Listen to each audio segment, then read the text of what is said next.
Assalamualaikum warahmatullahi wabarakatuh. Perkenalkan, nama saya Muhammad Yasin Akbar dari kelas manajemen 25A dengan NPM 254111095. Di sini saya akan menjelaskan pengertian dan fungsi manajemen. Pengertian manajemen secara umum.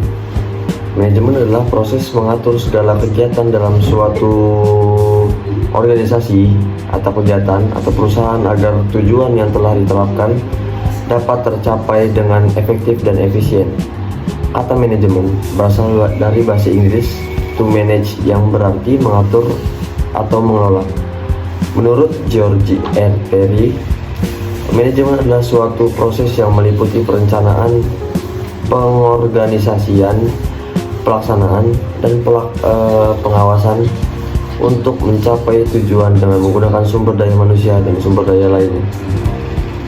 Sedangkan menurut Henry Fayol, manajemen adalah proses merencanakan, mengorganisir, memerintah, mengordinasikan, dan mengawasi kegiatan untuk mencapai tujuan organisasi. Dari pengertian tersebut, dapat kita simpulkan bahwa manajemen adalah ilmu dan seni dalam mengatur orang lain maupun sumber daya yang ada agar tujuan tertentu bisa tercapai secara terarah. Manajemen sangat penting karena tanpa pengelolaan yang baik, kegiatan dalam organisasi bisa berjalan tidak teratur dan tidak efisien. Fungsi manajemen. Menurut George R. Perry, manajemen memiliki 4 fungsi utama, yaitu 1. Perencanaan atau planning. Perencanaan adalah langkah awal dalam proses manajemen. Pada tahap ini, pimpinan menentukan tujuan yang ingin dicapai dan cara untuk mencapainya. Misalnya, sebuah perusahaan membuat rencana penjualan selama 1 tahun agar pendapatan meningkat. Tanpa perencanaan yang baik, kegiatan organisasi akan berjalan tanpa arah. Yang kedua, pengorganisasian atau organizing.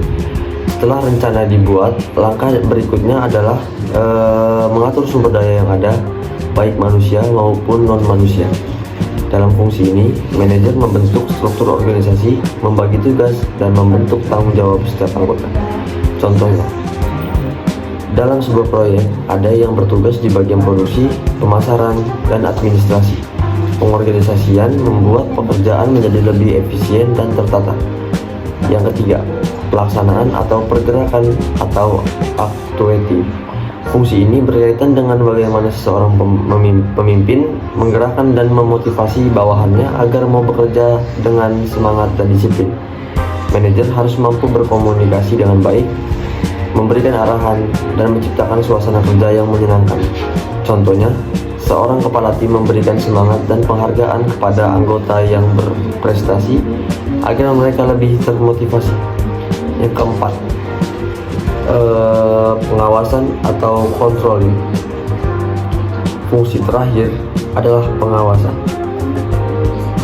Pengawasan dilakukan untuk memastikan bahwa semua kegiatan berjalan sesuai dengan rencana yang telah ditetapkan. Jika terjadi penyimpangan, manajer harus segera mengambil tindakan korektif. Misalnya, jika target penjualan tidak tercapai, maka perlu dilakukan evaluasi strategi agar hasilnya lebih baik di masa depan. Terima kasih, sekian dari saya. Wassalamualaikum warahmatullahi wabarakatuh.